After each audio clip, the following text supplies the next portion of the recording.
que d'écrire quelque chose qui s'appelle un parcours était très difficile. Pour moi, plus difficile que d'écrire l'histoire ou de parler des autres ou d'écrire la théorie. J'ai pas, vous verrez que dans ce texte, il y a une emphase sur le contexte historique de mon parcours. Je donne pas j'avoue pas des secrets. Il n'y a pas des choses intéressantes du point de vue personnel, je crois. Mais en même temps, j'espère que ça peut vous donner l'idée d'un parcours qui était le mien. Alors, je ne suis pas née féministe, je le suis devenue. Cela m'est arrivé quand a déferlé la seconde vague mouvementée du féminisme des années 1970. Le terrain avait été bien préparé. Mon père, laïque et socialiste, voulant inoculer sa fille contre les attraits de la religion, m'avait souvent dit qu'une doctrine religieuse qui postulait que la femme avait été tirée de la côte d'un homme était dangereuse. Et comme petite fille, j'étais complètement choquée par cette idée. Est-ce que je voulais, il m'a demandé, vraiment croire à une légende aussi misogyne? Pendant toute mon enfance, j'ai croisé des femmes fortes, capables de m'inspirer. À la différence de beaucoup de mères des années 50, la mienne exerçait une profession et ne semblait souffrir d'aucun des conflits travail-foyer décrits pour cette période.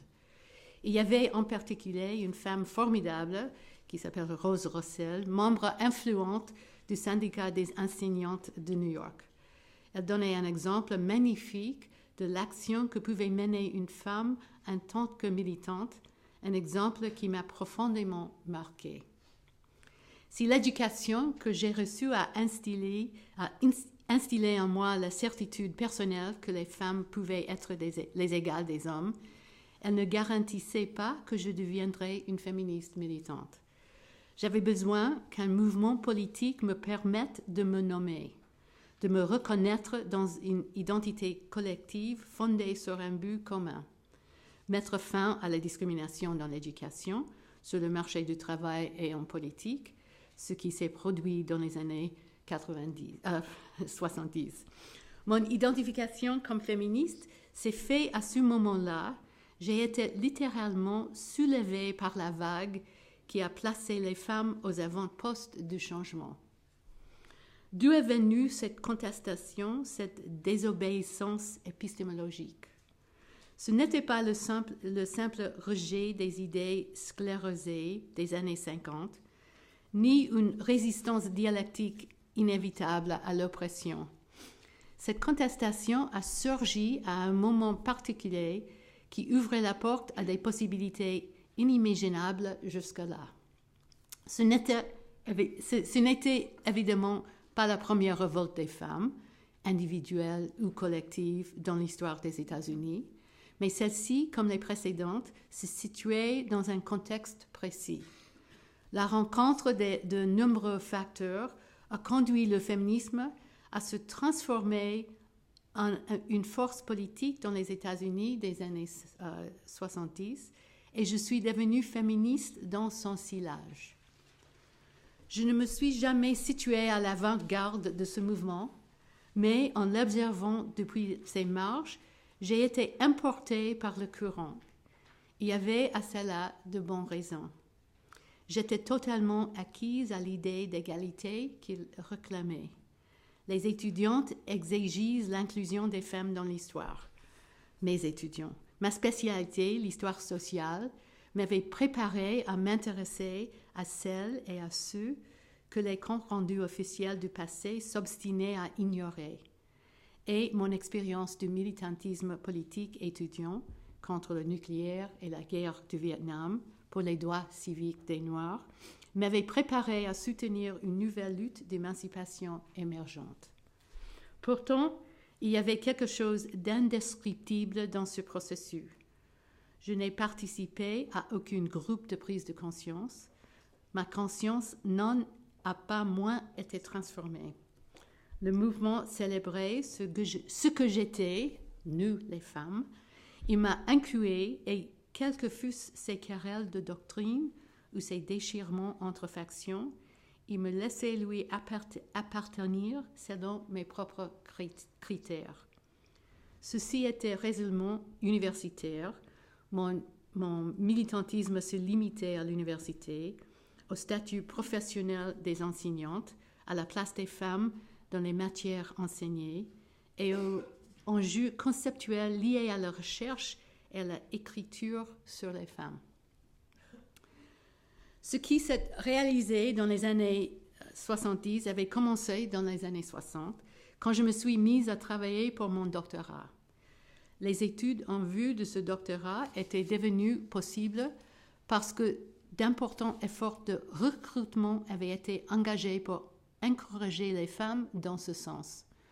L'expansion anticipée, aussi bien l'économie que de nombre des étudiants résultant en partie du baby-boom de l'après-guerre et en partie de la vision politique de la nouvelle frontière de John Kennedy et de la grande société de son successeur, Lyndon Johnson. Ce contexte avait conduit les universités et les responsables des politiques publiques d'éducation à se préoccuper de l'augmentation nécessaire du nombre des enseignants. Leur façon de répondre à ces besoins a été de miser sur les femmes pouvant arriver à un niveau d'éducation élevé. Barnaby Keeney, historien et président de l'Université de Brown, pouvait écrire en 1962, et je cite, « Toutes choses étant égales, par ailleurs 50% des professeurs dans toutes les universités devaient être des femmes. » Ce n'est pas encore réalisé, mais c'était intéressant de l'avoir trouvé ça dans l'année 1962.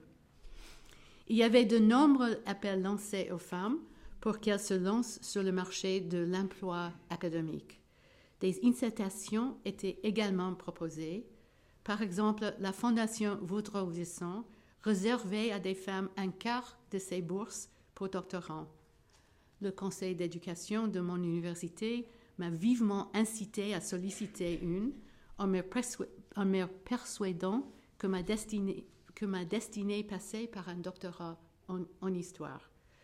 Je n'ai pas obtenu une de ces bourses, mais nombre de femmes de ma génération se sont orientées vers la recherche précisément parce qu'elles les ont obtenues.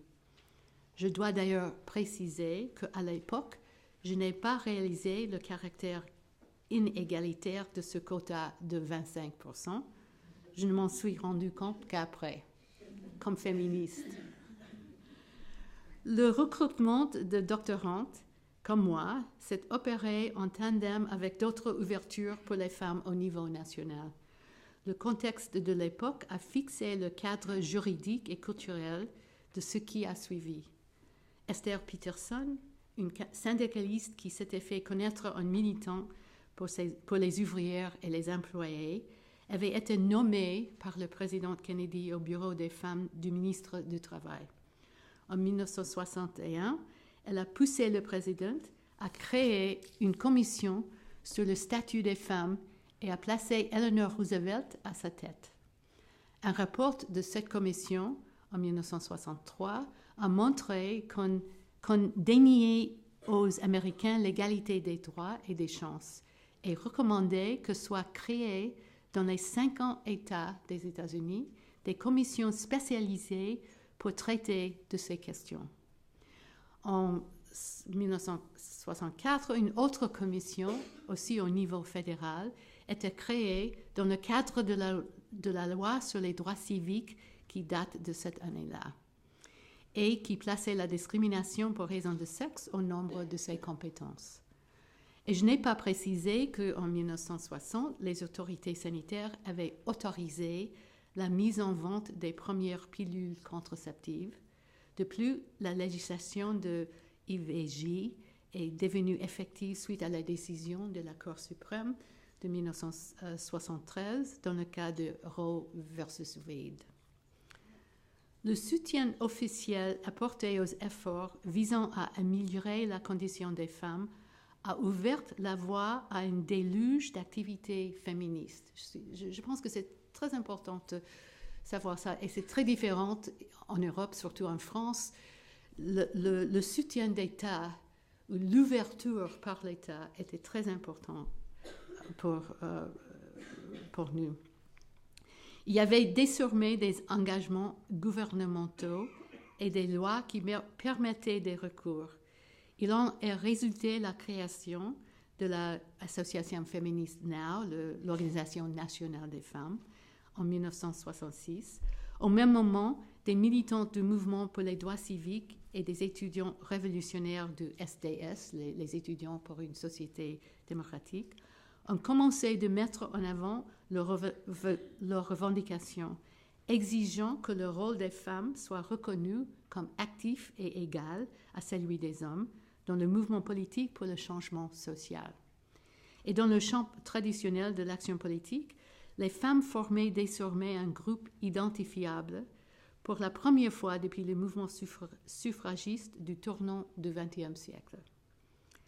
L'élan s'est amplifié dans les années 70 sous l'action des associations de femmes qui poussaient le gouvernement à mettre en application la législation antidiscriminatoire qu'il avait fait voter. En réalité, ces lois ont déclenché un tsunami de militantisme féministe, hors de contrôle des hommes politiques.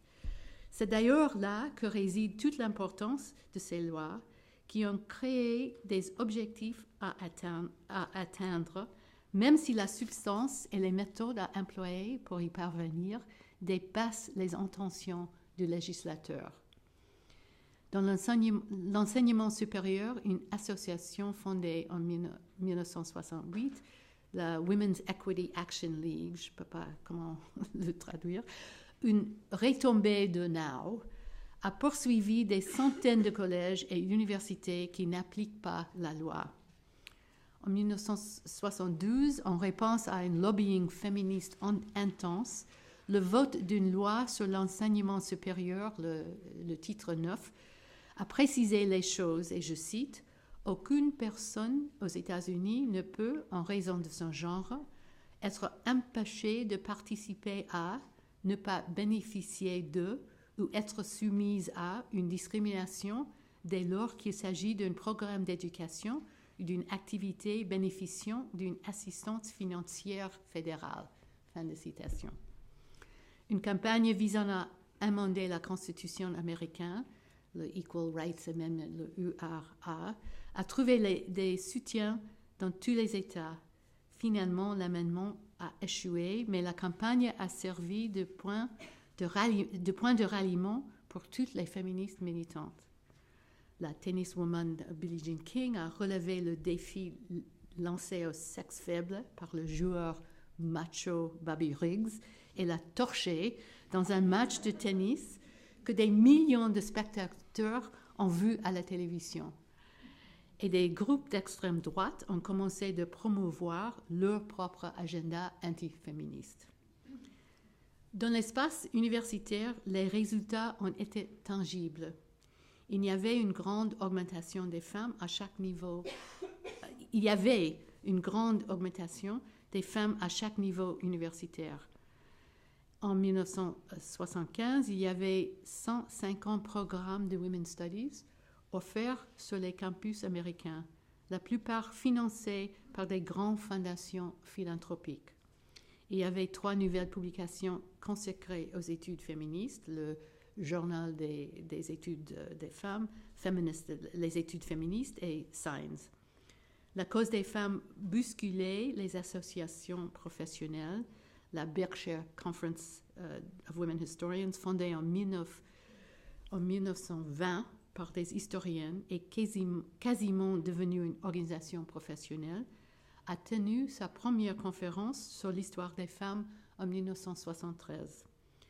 Il y avait aussi des procès collectifs, des class action suits qui ont été faits par des enseignantes à qui la titularisation était refusée et pour défendre leurs droits. Elles ont fait appel à des avocates féministes. Ce fut une époque intense, inventive et créative. J'ai obtenu mon doctorat en 1969 et j'ai commencé à enseigner un an plus tard à l'Université d'Illinois de Chicago. Étant une des rares femmes membres du corps enseignant de l'université, on attendait de moi que je réponde à la demande des étudiantes en ce qui concerne les cours sur les femmes. On dit chez nous, nous voulons pas his story, l'histoire des hommes, his story, mais her story. C'était impossible de traduire en français, mais c'était ça. J'ai été invitée à rejoindre un groupe d'enseignantes qui étaient dans la même situation que moi, non seulement dans mon université, mais dans toute la région de Chicago. Je me souviens très clairement de notre discussion sur le livre de Shulamit Firestone, La dialectique du sexe, qui est sorti en 1970. Comment pouvais-je concilier cela avec le marxisme de mon éducation de fille de communiste? Que signifiait de faire du sexe le déterminant principal de l'oppression des femmes? Comment une révolution féministe parviendrait-elle à réaliser le rêve de Firestone qui espérait, et je cite, non seulement l'élimination des privilèges masculins, mais celle de la distinction sexuelle elle-même. Les différences génitales entre les humains n'auraient plus guère d'importance au plan culturel. Fin de citation.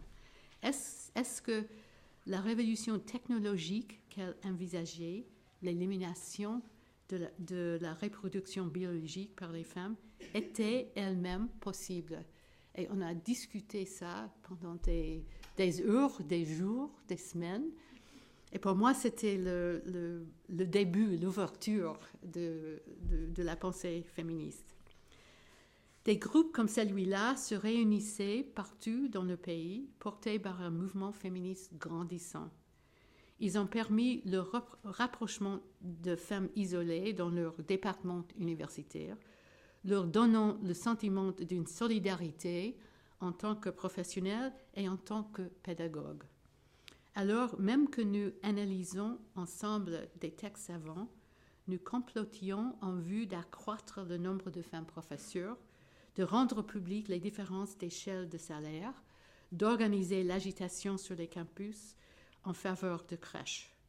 Il est important de préciser que nos discussions, qu'elles portent sur la politique institutionnelle ou sur l'enseignement prodigué, avaient un thème commun. Par principe, nous considérions que l'oppression des femmes, leur subordination et leur expérience de la discrimination étaient le produit de structures économiques, sociales, culturelles, psychologiques, conceptuelles.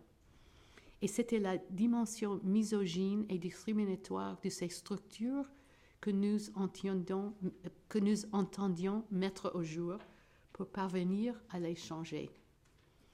Qu'on appelle cela le patriarcat ou le capitalisme, un bias institutionnel ou la domination masculine, nous comprenions que la situation des femmes était produite par un système d'organisation sociale. La prise de conscience des femmes visait à exposer ce système. C'était seulement en l'exposant que les femmes pouvaient comprendre que leur situation n'était pas l'effet d'un mauvais choix ou d'une trop faible estime de soi, qui est maintenant très courante aux États-Unis comme analyse de la situation des femmes, mais un fait de société. Le personnel et politique, ce slogan qu'on ne cesse d'entendre et qui est souvent mal compris de nos jours, entendait redéfinir l'expérience intime du sexe et de la sexualité en termes de rapport de pouvoir. La politique et la recherche étaient les deux faces d'une même pièce.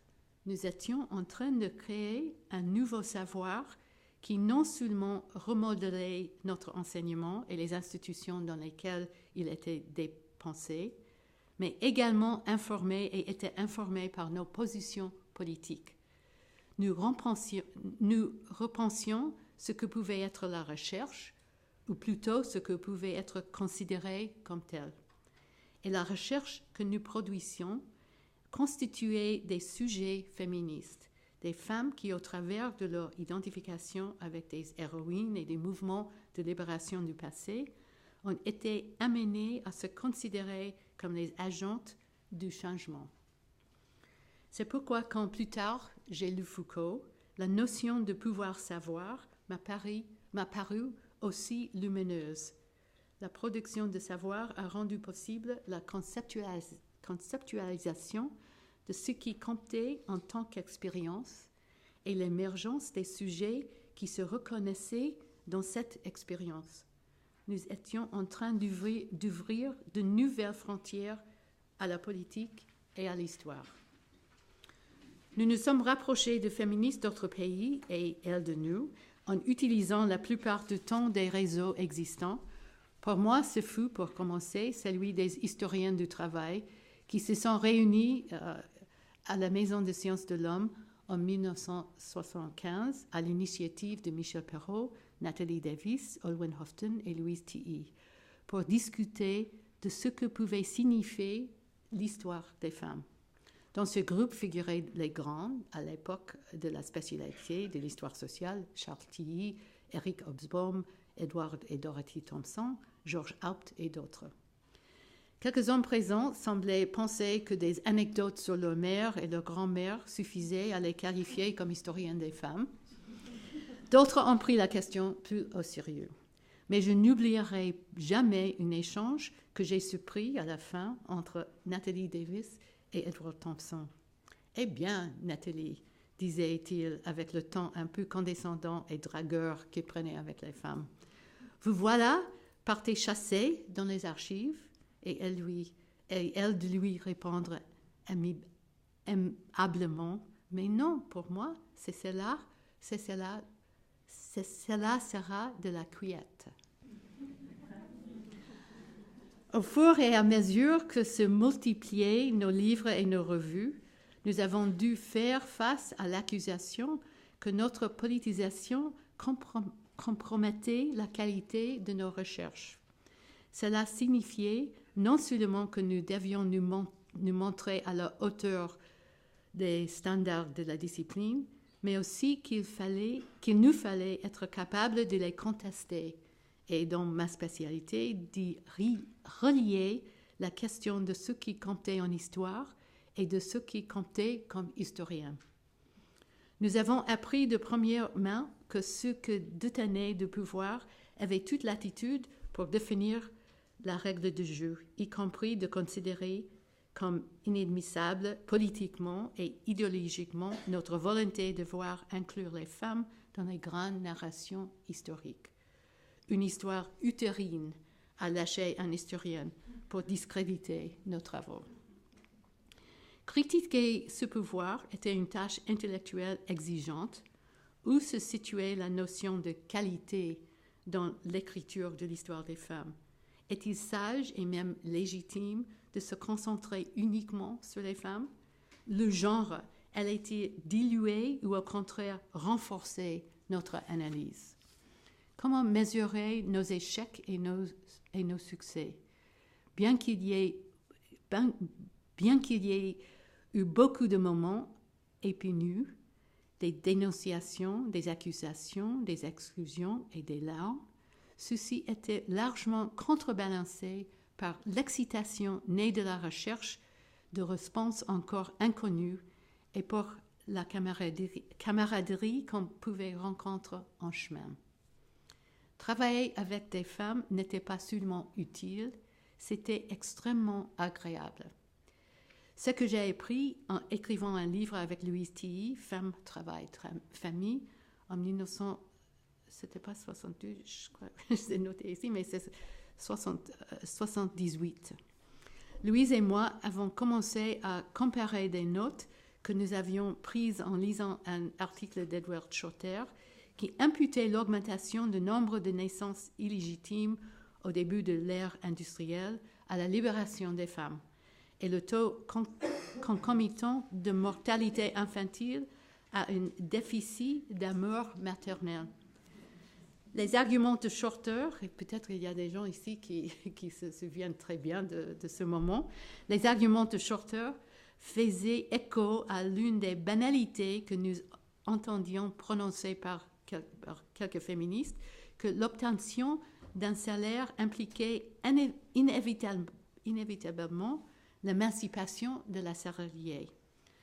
En tant qu'historiens de travail, nous avions des doutes à ce sujet. Les conditions d'exploitation du capitalisme naissant pouvaient difficilement donner lieu à une quelconque libération. En réalité, le travail salarié a aggravé plutôt qu'amélioré la vie des femmes de la classe ouvrière. Considéré comme le signe d'une libération, un constat basé sur l'expérience de femmes appartenant à la classe moyenne ne pouvait éclairer l'expérience de toutes les femmes. L'histoire des ouvrières appelait à un traitement plus nuancé. Aussi, nous insistions sur le fait que la catégorie femme en elle-même devait être non seulement pluralisée, mais historicisée. Le féminisme universitaire a acquis son autonomie dans les années, chez nous, dans les années 1980. En 1987, il y avait plus de 400 programmes de Women's Studies dans les collèges et universitaires américains qui proposaient plus de 30 000 cours. Un réseau national reliait programmes et les facultés.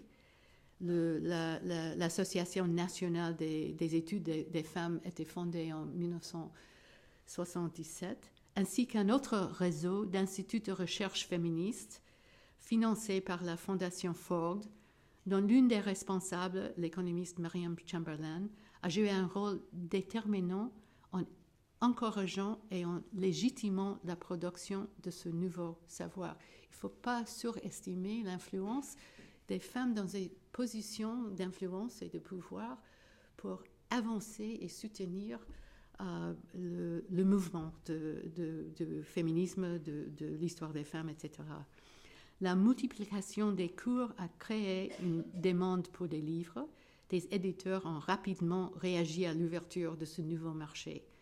Et les dirigeants chargés du développement universitaire, c'est-à-dire ceux qui levaient des fonds, des fundraisers chez nous, se sont empressés de cultiver leurs relations avec les étudiantes et les femmes diplômées qui croyaient à la nécessité d'inclure les Women's Studies dans les cursus universitaires.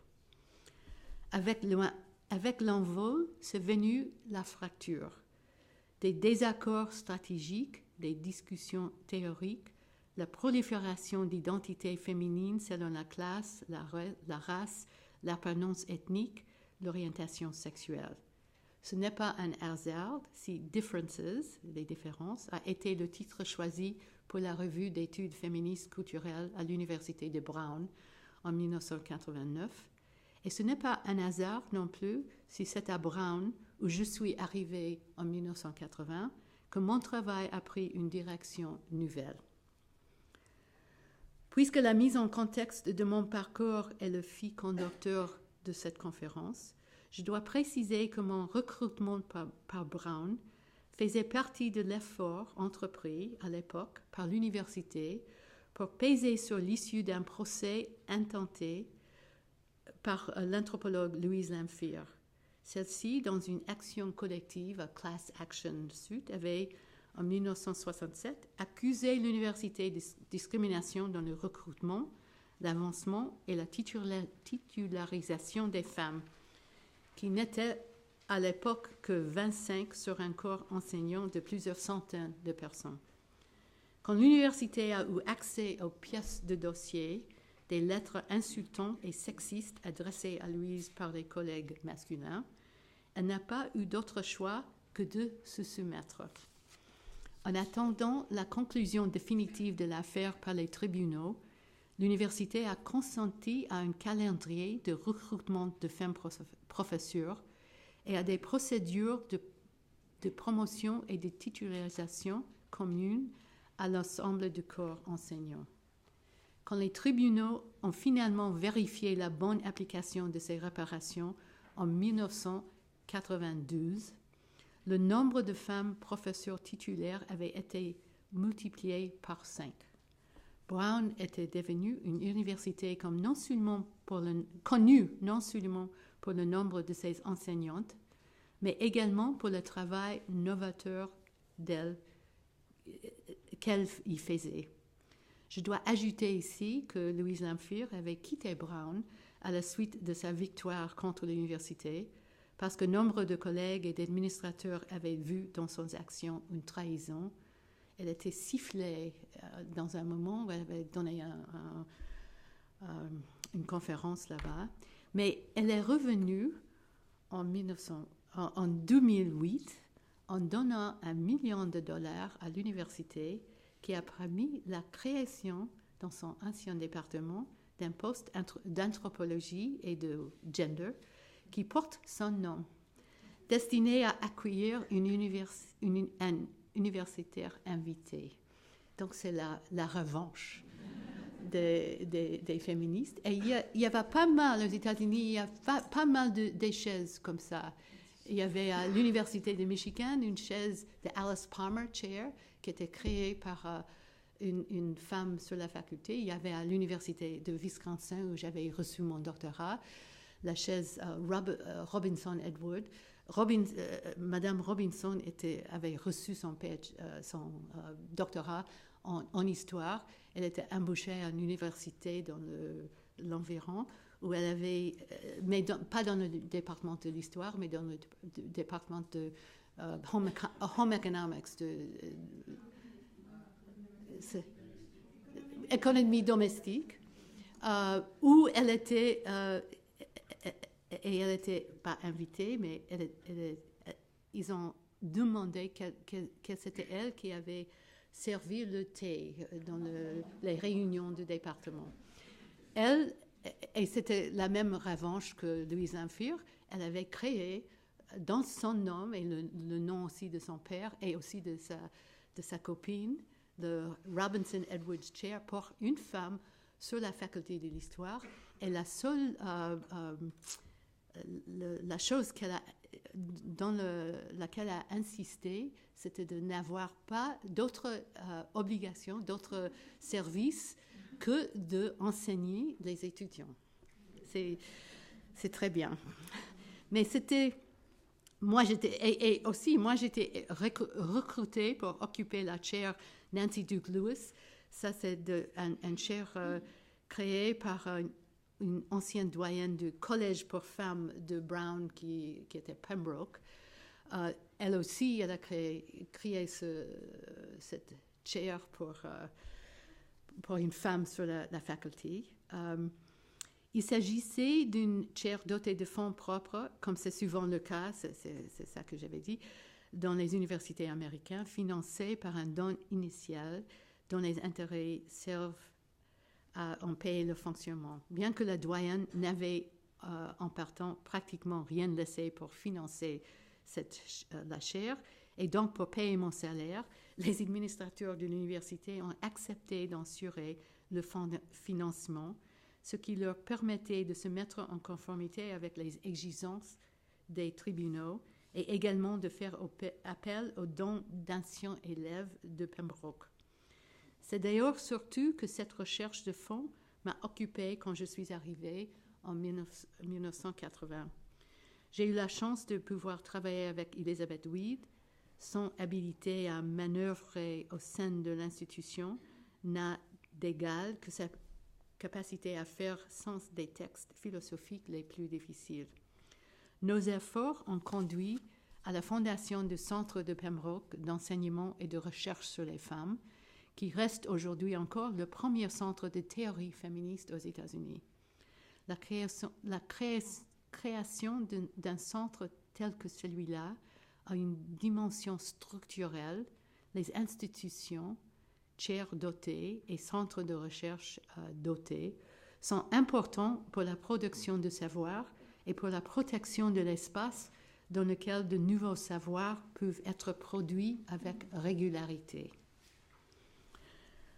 Brown a été pour moi le lieu d'une métamorphose.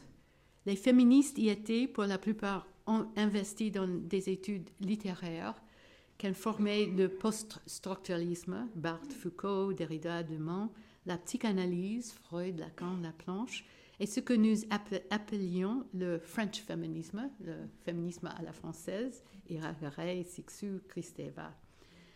J'étais arrivée avec une foule de questions auxquelles l'histoire sociale ne pouvait pas répondre.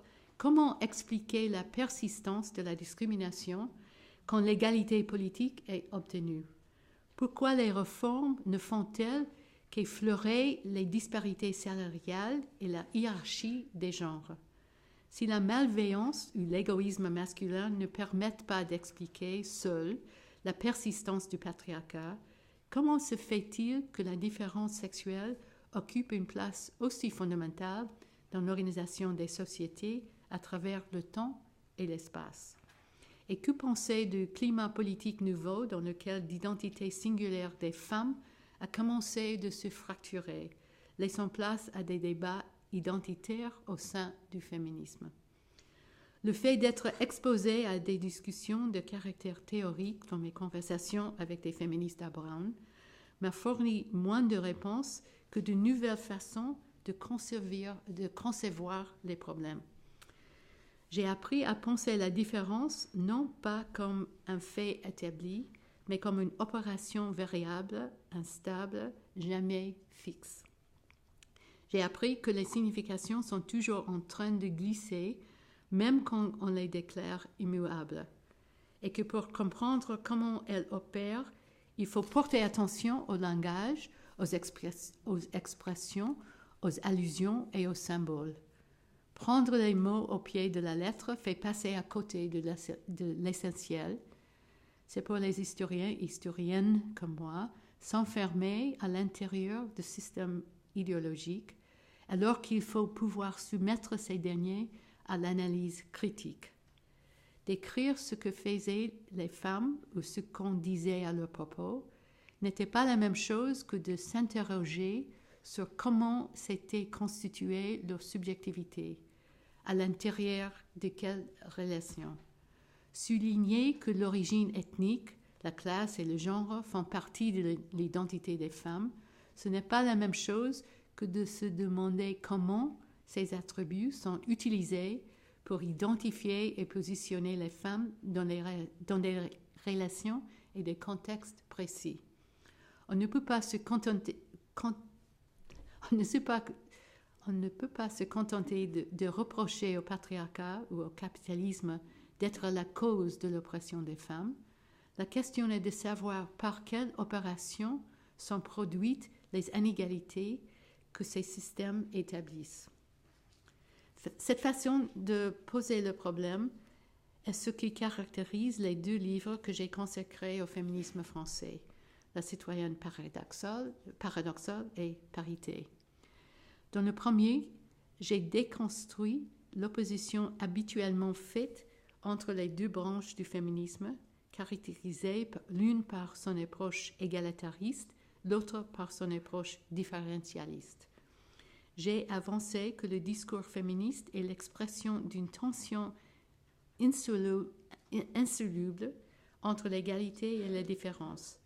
Donc la cause n'est pas à chercher dans le féminisme lui-même, mais dans la théorie républicaine à laquelle il répond. Si les femmes ont été exclues par cette théorie de la citoyenneté active en raison de leur sexe, elles ne peuvent réclamer l'égalité, c'est-à-dire la non-pertinence du sexe pour l'inclusion politique, qu'au nom de leur différence. Toute revendication de droit les oblige à utiliser le terme de femme, réintroduisant ainsi la différence des sexes en tant que catégorie significative, tout en affirmant en même temps sa non-pertinence.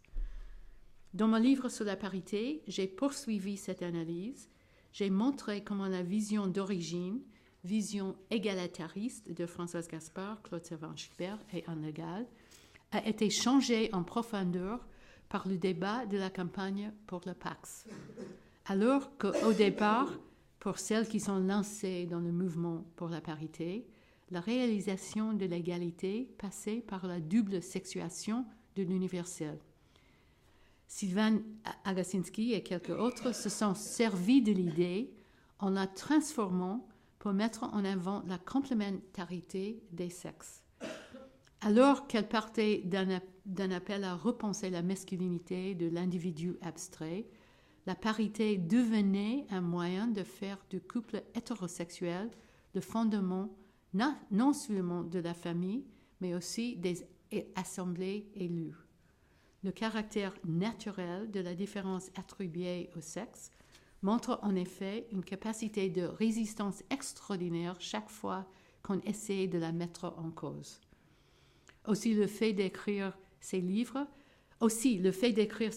m'a conduit à m'interroger sur les raisons pour lesquelles il est si difficile de se débarrasser de la différence des sexes et à réfléchir sur la force que cette idée représente dans l'accomplissement de certains objectifs politiques. C'est à Brown que j'ai commencé à réfléchir sur le genre, le mot gender étant déjà largement utilisé par les féministes pour indiquer l'origine sociale plutôt que biologique de la différence des sexes. Ma contribution et débat a été d'insister sur le fait que la différence des sexes est la question, pas la réponse. En 1986, j'ai écrit que le genre constitue une catégorie d'analyse utile dès lors qu'on se demande quel est le type de relation qui s'instaure quand on parle d'hommes et de femmes. Présumer qu'il y a quelque chose de connu et d'universel dans les hommes et dans les femmes est ahistorique et revient à les essentialiser.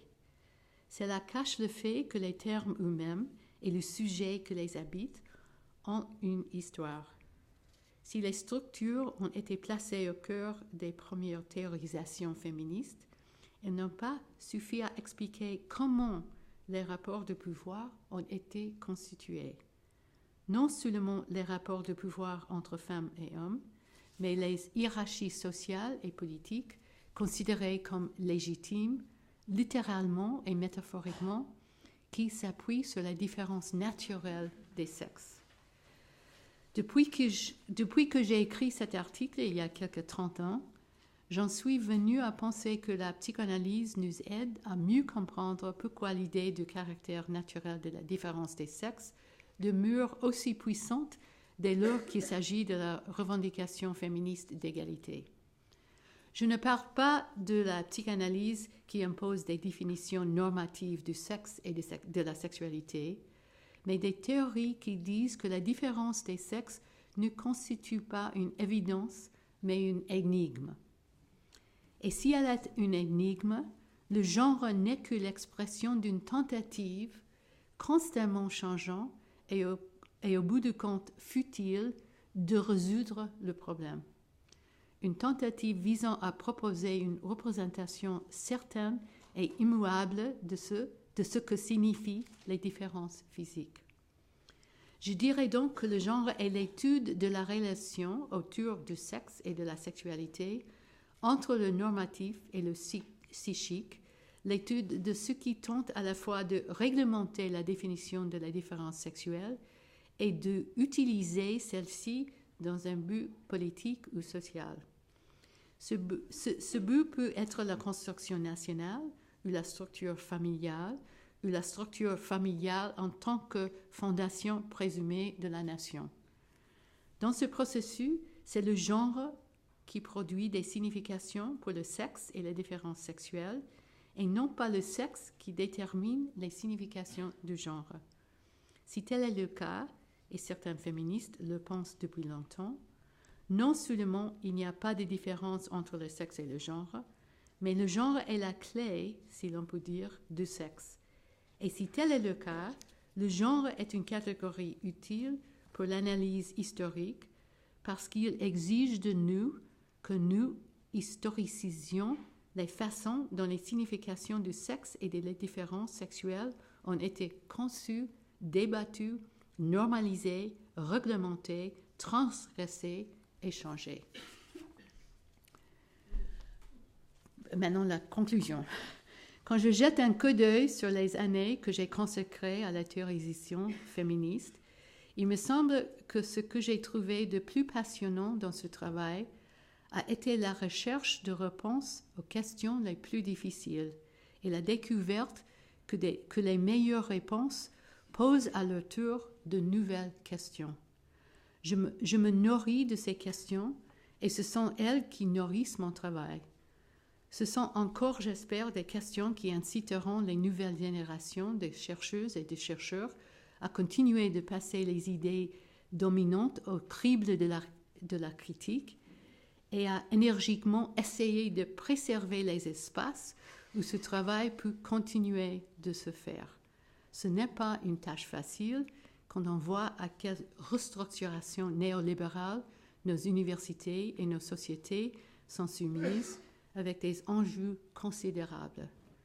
Mais l'ampleur du défi doit nous rappeler non seulement le courage qu'ont montré celles qui nous ont précédés, mais aussi le plaisir immense que donne le fait de livrer bataille. Merci.